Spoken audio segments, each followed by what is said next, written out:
Welcome to the Maryland Mortgage Rate Weekly Mortgage Market Update for the week of June 23rd, 2014. Hello, I'm John Thomas with Primary Residential Mortgage, here to give you an update. Well, last week, mortgage bonds ended the week right about where they started. They traded in a tight range. If you take a look at the bond chart on the screen, you can see the two black lines there forming a trading channel. The top would be the resistance, the bottom would be the support, and we've bounced back and forth between that for the last week and a half. And you can see Monday we started at the top of the channel, we sold off, but then came back on Friday and ended right below at the resistance at the top of the channel again. So since we ended at the top of the trading channel, we are going to recommend floating your Maryland mortgage rate to start the week. If mortgage bonds can trade above that resistance point, that would be a good sign, and we could see Maryland interest rates move slightly lower. So we are recommending floating to start the week. Now, we did have a lot of economic reports last week. The first big one was the Federal Reserve met on Wednesday and then released their minutes at 2 o'clock. Basically, they said they're going to continue their asset taper program to QE3 by another $10 billion starting in July. So they've been buying $45 billion. They're going to drop it another $10 billion in July to only $35 billion. They're purchasing mortgage bonds and treasuries.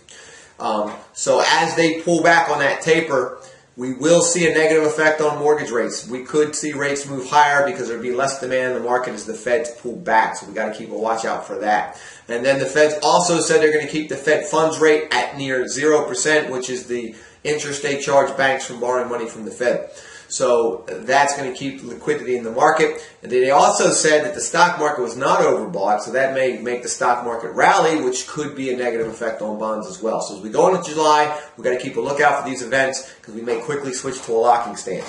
And then we saw the Consumer Price Index, the CPI, which is a measure of inflation, came out last week. That came out hotter than expected at 0.4%. That means inflation is heating up. The year-over-year increase to 2.1% for the CPI. That is in the Fed's target range of 2 to 2.5%. But if this keeps heating up, keeps moving up, that would be bad news for mortgage bonds. We would see rates move higher, so we will keep you updated on that. And then Thursday, we had the weekly initial jobless claims come out. Claims did drop 312,000 claims. That's a drop of 6,000 claims from the previous week. Weekly initial jobless claims over the last couple of weeks been hovering the low 300,000s, so it's been kind of stable. So that's a good sign for the labor market. And then in housing news, reports came out on new construction, which does show the housing market is slowing from 2013 into 2014.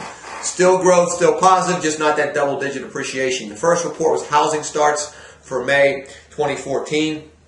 They dropped 6.5% from April to May to 1.001 million units. And then, which is, again, housing starts is the number of new homes started, new home construction started by home builders.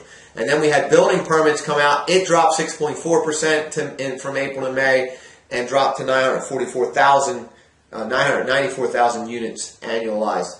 And building permits is a sign of future construction because that's how many new home building permits builders have applied for in anticipation of the new construction coming along. Now, we did have some good news in the housing market for new construction.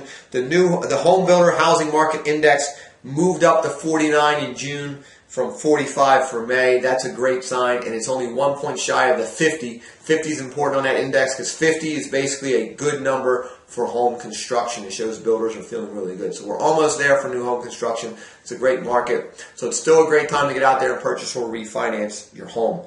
Now, in the local news, the next free first-time homebuyer seminar is this Saturday, June 28th. That's in Towson, Maryland, at the Sheraton Baltimore North Hotel right there on Delaney Road. That's from 10 a.m. to noon. And then the next one in Frederick is Saturday, July 12th from 10 a.m. to noon right there in Frederick, Maryland. If you'd like to register for either one of those seminars that are coming up, you can give us a call in the office at 410-412-3319 or register online, www.marylandhomebuyerseminars.com. If you guys would like to get a quick free pre-approval to get qualified to purchase a new home, give us a call in the office, 410-412-3319, or you can apply online, www.primaryresidentialmortgage.info. Look forward to seeing you guys next week.